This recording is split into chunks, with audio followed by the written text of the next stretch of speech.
Hello, career changers. My name's Yvonne Akimoden. I'm a career coach and I work with people over 40 to help them find the job and career of their dreams. So today's video is about the top 3 mistakes career changers over 40 make when it comes to looking for a new career. So I hope that most of you who are watching will identify with some of the mistakes that we're going to talk about today. So the first one, and the first thing that a lot of people worry about, especially people over 40, is the fact, or the mistake that they make really is the fact that they haven't been applying for jobs for a number of years. They've been out of the job search market and they use the skills that they were using before to search for jobs. So I can remember when I first started out in HR over 20 years ago, people would send in application forms or they would send in CVs.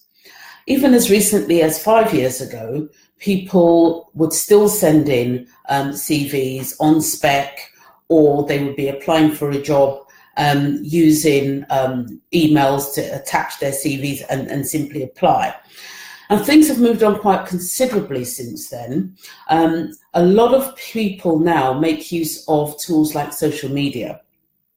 So social media has become an enormous tool that a lot of recruiters use to find and attract talent.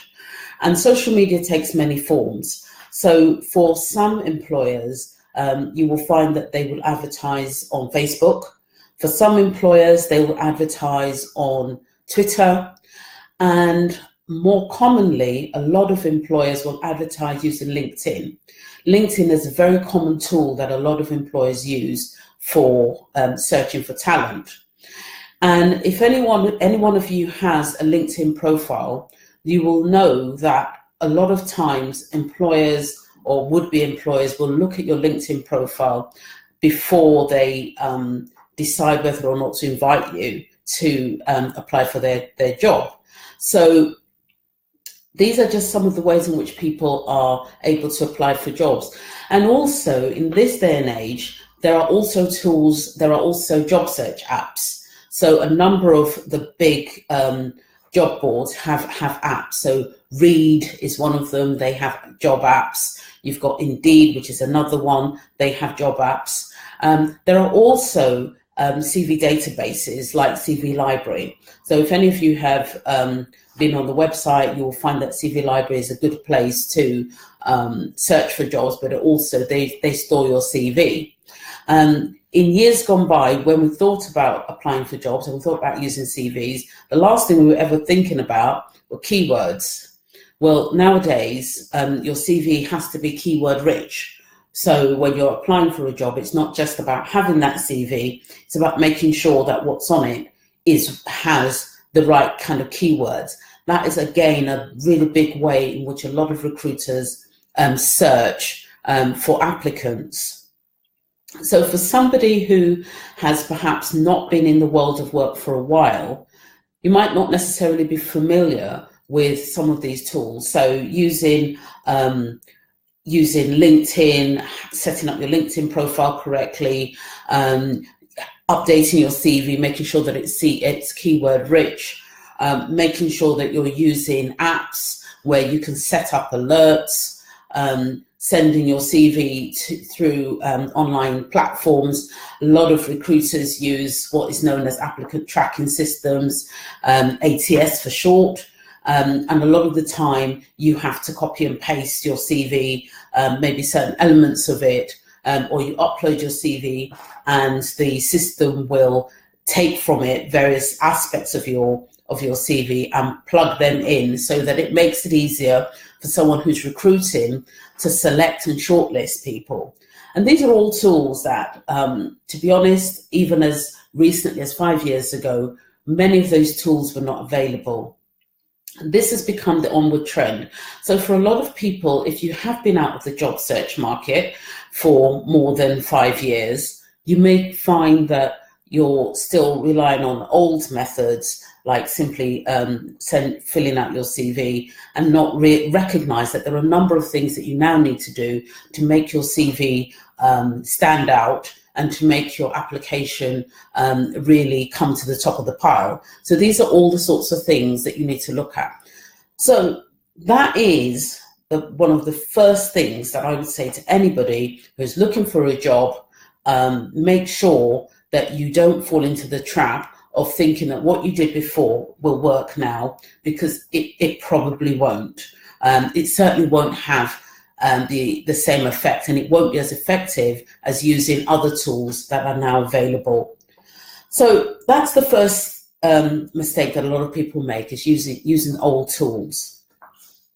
The second thing that a lot of people worry about, or mistake that a lot of people make, is using ageism as an excuse. A lot of times, especially for people over 40, we think, well, I'm over 40, I will not be able to get another job, nobody will employ me. And so we sink into this sense that we're in a job for the remainder of our career, whether we like it or we don't. We feel that's as far as our career is ever going to take us. We're not going to be able to move forward beyond where we are now. So one of the things that you have to do really as part of your career search is overcome that mindset. And I appreciate that's easier said than done. But a lot of us now are in a world where we are bringing in new skills. We've got a wealth of experience, 20, 30, maybe even more years experience behind us. And that experience has a place in today's work. It may just simply be that you need to tailor that experience so that it's more relevant to the job that you're applying for.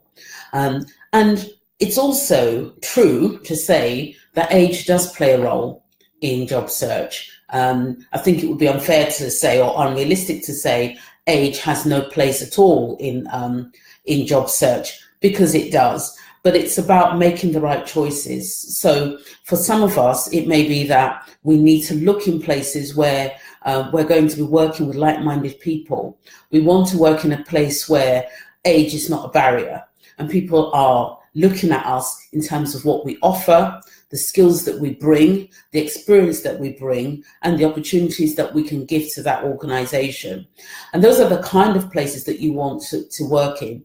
And if you find opportunities like that, it will make you feel valued, it will make you feel motivated, and it will certainly make you feel that you have a role to play in any organization that you go into.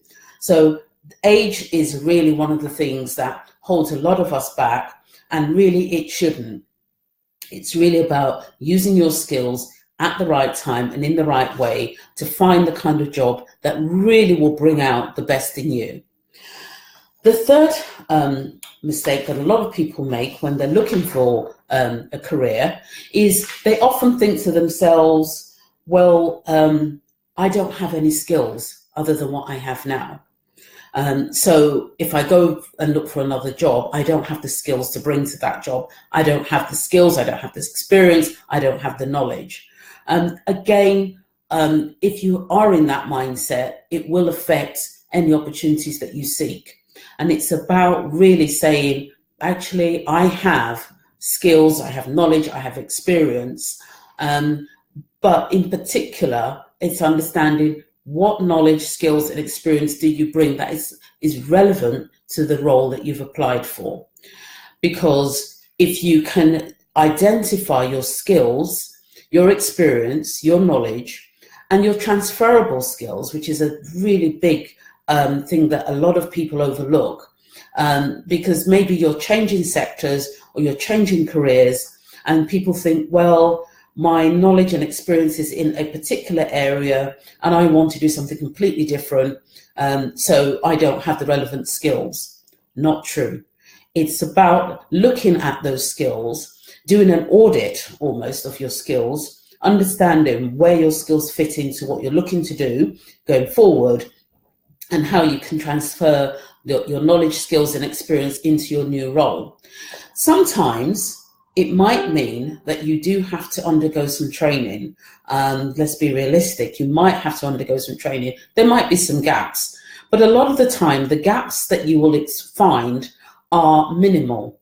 And that shouldn't be a barrier to you being able to look for opportunities and look for new jobs and look for experiences or roles that will fulfill you, that will tap into your experience, that will tap into what you have to offer.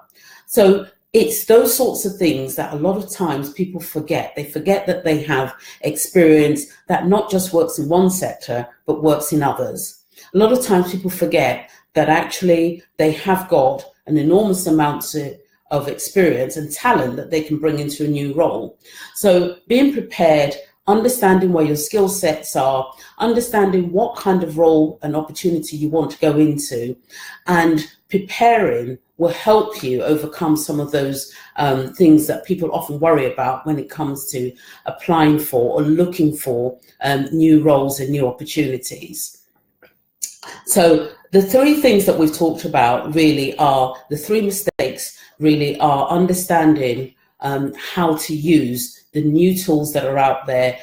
We've talked about social media, we've talked about things like LinkedIn, we've talked about Facebook. There are a huge amount of social media tools out there that a lot of recruiters are tapping into, and it's understanding how you can harness that as part of your opportunity to apply for new roles and to search for new roles. The second mistake that we talked about was really not letting ageism be a barrier. A lot of times, as I said before, people think age is going to be the thing that stands in my way and will not allow me to move forward in my career.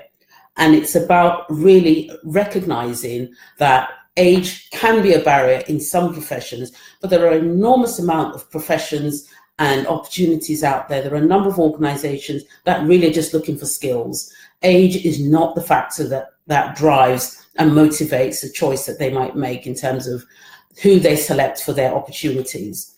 So that's the second thing to think about. And the third thing is doing your homework.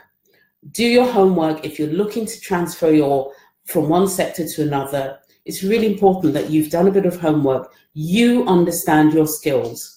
You are really clear on what skills you have, and then you can do a mini assessment yourself of what skills, what tools do I have, and how do they transfer from where I am now to where I want to get to? What are the gaps? What training do I need to bring? What opportunities are out there that match my experience, knowledge, and how can I transfer into those areas? And some of that will be through networking, some of it might be through volunteering, some of it might be a straightforward transfer, and there are a number of ways that you can do that. So those are the three areas and the three mistakes that a lot of people, especially over the age of 40, make when it comes to looking for career opportunities. So to overcome them, it's really understanding what they are and how you can best overcome them. So I hope you found this video helpful. Please don't forget, leave comments below. I'd love to hear from you, what you think about this video, any questions that you have.